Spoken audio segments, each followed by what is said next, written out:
Good morning students. मैं लक्ष्मी भदौरिया सुने और जाने चैनल की ओर से आप सबका स्वागत करती हूँ। और प्राचीन इतिहास में उसी में बढ़ते क्रम में जो है आज एक मौर्य वंश की स्थापना और चंद्रगुप्त मौर्य से संबंधित विषय पर आपको समझाएंगे। इससे पहले मौर्य वंश की स्थापना के पूर्व भारत में जो विदेशी आक्रमण हुए थे इनमें ईरानी और यूनानी आक्रमणों के बारे में आपको समझाया था और उसकी व्याख्या की थी। तो आशा है वो आपके लिए उपयोगी सिद्ध हुआ होगा। और आज इस महत्वपूर्ण विषय पर चर्चा करते हैं, ये भी आपके लिए उपयोगी और परीक्षा उपयोगी भी है। तो सबसे पहले देखते हैं कि मौर्य वंश ने भारत में कब से कब तक शासन किया। तो मौर्य वंश ने मगध पर, भारत तो बाद में आएगा, पहले मगध पे 322 बीसी से 185 बीसी तक शासन किया। और मौर्य वंश के शासन काल में जो मगध साम्राज्य था ये उन्नति के चरम शिखर पर पहुंचा। तो इसका मुख्य कारण था कि मौर्य वंश के जो प्रतापी और महत्वाकांक्षी शासक थे उन्होंने मगध को ऊंचाइयों तक पहुंचाया था। तो इनमें सबसे महत्वपूर्ण शासक चंद्रगुप्त मौर्य, बिंदुसार और सम्राट अशोक प्रमुख हैं। अब आगे बढ़ते हैं और मौर्य वंश से संबंधित जानकारी के जो प्रमुख स्रोत हैं उसके बारे में आपको बताते हैं। तो सबसे पहला स्रोत जो है वो साहित्यिक साक्ष्य है। तो साहित्यिक साक्ष्य में सबसे पहले अर्थशास्त्र आता है। तो अर्थशास्त्र चाणक्य के द्वारा लिखा गया एक ग्रंथ था और इसमें तत्कालीन राजनीतिक और लोक प्रशासन से संबंधित विषयों की व्याख्या की गई है। और फिर मुद्रा राक्षस है, ये विशाख दत्त के द्वारा लिखा गया नाटक है जिसमें ये दर्शाया गया है कि किस तरीके से चंद्रगुप्त मौर्य और चाणक्य मिलकर एक षड्यंत्र रचकर जो है नंदवंश को समाप्त करते हैं, घनानंद को पराजित करते हैं। फिर जैन और बौद्ध ग्रंथ हैं, इनमें दीपवंश और महावंश ये प्रमुख बौद्ध ग्रंथ हैं। फिर विदेशी विवरण में सबसे महत्वपूर्ण विवरण मेगास्थनीज का है।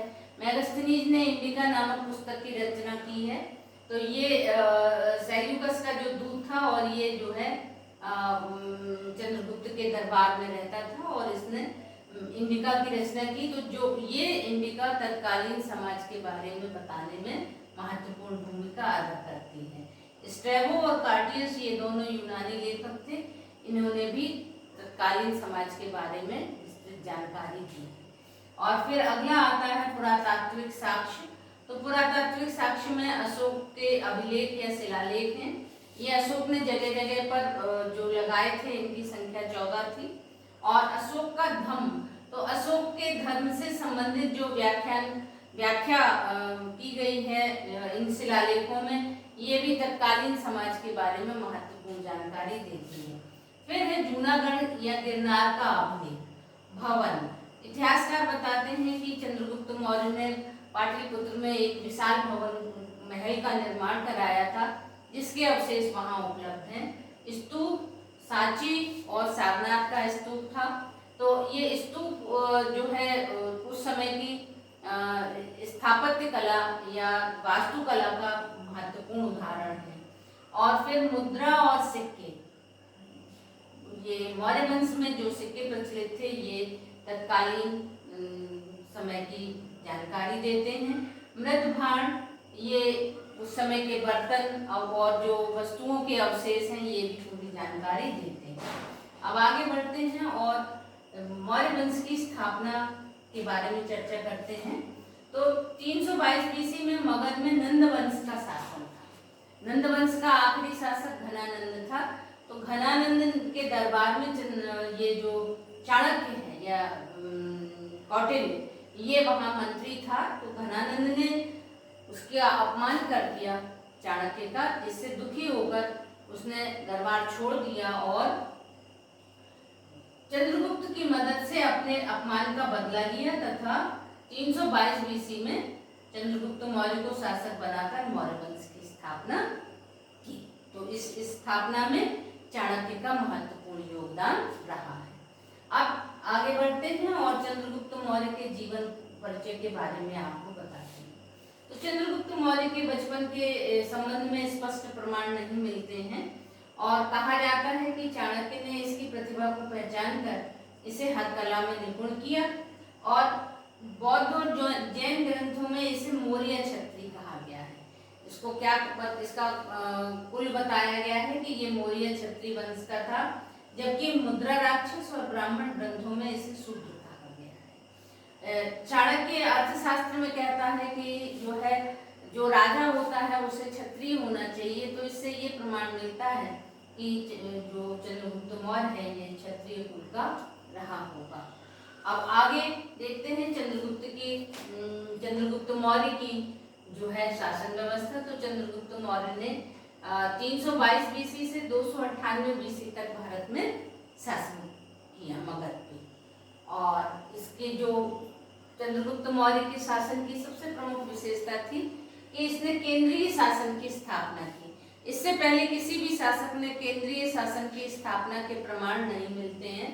तो चंद्रगुप्त मौर्य ने मगध में केंद्रीय शासन की स्थापना की और इसी से पूरे शासन पर उसका नियंत्रण रहता था और इतने विशाल साम्राज्य में वो शासन सफलतापूर्वक कर पाया। अर्थशास्त्र के अनुसार उसने सप्तांग सिद्धांत के अनुसार शासन किया और यूनानी साहित्य में उसे 2 नामों से जाना गया है। जितना भी यूनानी साहित्य उपलब्ध है उसमें 2 नामों से उसे जाना जा रहा है। जस्टिन स्ट्रैबो के अनुसार सेंट्रोकोटस और फ्लूकार्ट के अनुसार उसको एंड्रोकोटस का नाम दिया गया है। और इसकी पहचान जो है 1784 ईस्वी में विलियम जोन्स ने की थी। विलियम जोन्स भी यूरोपियन लेखक हैं, इन्होंने इस बात की पुष्टि की। और चंद्रगुप्त मौर्य का साम्राज्य उत्तर पश्चिम में ईरान से लेकर ये देखिए यहाँ उत्तर पश्चिम में ईरान और उत्तर में कश्मीर तथा यहाँ पूर्व में बंगाल और दक्षिण में कर्नाटक तक फैला हुआ था। तो चंद्रगुप्त मौर्य का एक विशाल साम्राज्य था। और 305 ईसा में चंद्रगुप्त मौर्य ने तत्कालीन तक्षशिला के शासक सेल्यूकस निकेटर, ये सेल्यूकस निकेटर जो है सिकंदर का प्रतिनिधि था। सिकंदर अपना साम्राज्य इसको सौंप के गया था। तो सेल्यूकस निकेटर को पराजित किया 305 बीसी में और दोनों के बीच एक संधि हुई। इस संधि के अनुसार जो क्षेत्र सेल्यूकस ने चंद्रगुप्त को दिए, इनमें प्रमुख थे एरिया हेरात जिसको कहेंगे, आर्कोसिया, कांधार, जेड्रोसिया और पेरापाइनिसाइड, ये काबुल के क्षेत्र सेल्यूकस ने चंद्रगुप्त को भेंट किए। और चंद्रगुप्त ने सेल्यूकस को 500 हाथी दान में दिए। और जो सबसे महत्वपूर्ण बात हुई वो ये थी कि सेल्यूकस ने अपनी पुत्री हेलेना का विवाह चंद्रगुप्त मौर्य से किया। तो ये विदेशी विवाह संबंध पहली बार संभव हुए। और चंद्रगुप्त के दरबार में मेगास्थनीज को एक दूत के रूप में रहने की अनुमति मिली और जिसने इंडिका की रचना की। और जस्टिन प्लूटार्क के अनुसार ये उनकी सेना के संबंध में तथ्य मिलता है कि चंद्रगुप्त मौर्य की सेना 6 लाख से ऊपर की थी। तो ये कथन है कि 6 लाख सेना के साथ पूरे भारत को लौट डाला। तो ये प्लूटार्क का कथन है सेना के संबंध में। तो चंद्रगुप्त मौर्य के पास एक विशाल सेना थी। और चंद्रगुप्त मौर्य के दक्षिण विजय का विवरण तमिल ग्रंथ आहनानूर और मोरनानूर में मिलता है। तो ये दोनों ग्रंथों से ये स्पष्ट होता है कि चंद्रगुप्त मौर्य ने दक्षिण भारत पर भी विजय पाई थी। और फिर कौटिल्य के जो सप्तांग सिद्धांत है, इसके अनुसार राजा का मुख्य कार्य प्रजा के हित को ध्यान में रखना है और उसकी सेवा करना है। इन्हीं सिद्धांतों के अनुसार चंद्रगुप्त मौर्य ने अपना शासन किया था। फिर बाद में चंद्रगुप्त मौर्य जैन धर्म का अनुयायी हो जाता है और अब उसके गुरु का नाम जो है वो भद्रबाहु था। गुरु का नाम क्या था? भद्रबाहु।